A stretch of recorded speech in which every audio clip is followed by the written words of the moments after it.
नमस्कार। सर्वप्रथम वीर तेजानव सज्जन संस्थान के संस्थापक श्रीमान विरमदेव भूरिया जी सर को मेरा बहुत बहुत धन्यवाद कि आपने जातिवाद किए बिना बिना भेदभाव किए सभी युवाओं में भाषण कला को विकसित करने और उनमें leadership ability and logical thinking को बढ़ाने के लिए आपने और आपके सहयोगियों ने मिलकर इस विशाल भाषण प्रतियोगिता का मंच तैयार किया। इसके लिए आपको तहे दिल से बहुत बहुत धन्यवाद। हम आशा करते हैं कि आपका इस क्षेत्र में किए गए प्रयास सफल हो। मैं हर्षिता चौधरी बाड़मेर डिस्ट्रिक्ट के राजकीय उच्च माध्यमिक विद्यालय बाबूबेरा से हूँ। मैं इस भाषण प्रतियोगिता में पर्यावरण संरक्षण पर अपने विचार साझा करने जा रही हूँ। आज पर्यावरण का संरक्षण करना बेहद जरूरी है। वो कहते हैं ना कि पर्यावरण सुरक्षित है तो इस धरती का हर इंसान सुरक्षित है, कि पर्यावरण सुरक्षित है तो इस धरती का हर इंसान सुरक्षित है, और अगर पर्यावरण ही सुरक्षित नहीं है तो इंसान का अस्तित्व कभी भी खत्म हो सकता है। आज पूरा विश्व क्लाइमेट चेंज के कारण चिंतित है, जिसका मुख्य रीजन है ग्रीन हाउस गैसें, कार्बन डाइऑक्साइड, क्लोरोफ्लोरोकार्बन, मीथेन आदि गैसें मिलकर इस गैस का निर्माण करती हैं, जिसके कारण ग्रीन हाउस गैस बढ़ती है।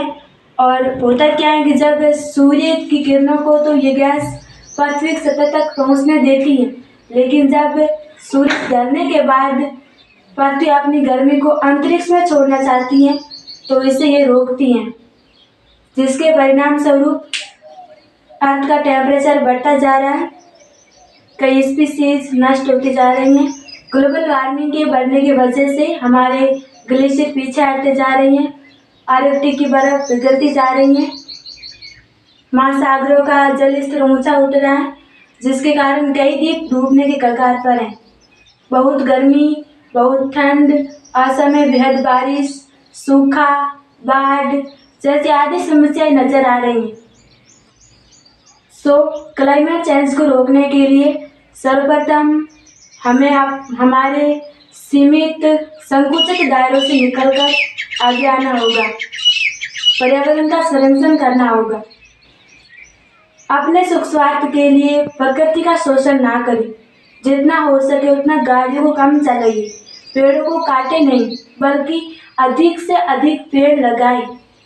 नवीकरणीय स्रोत जैसे कि सौर ऊर्जा, पवन ऊर्जा एंड जियोथर्मल का ज़्यादा से ज़्यादा इस्तेमाल करें।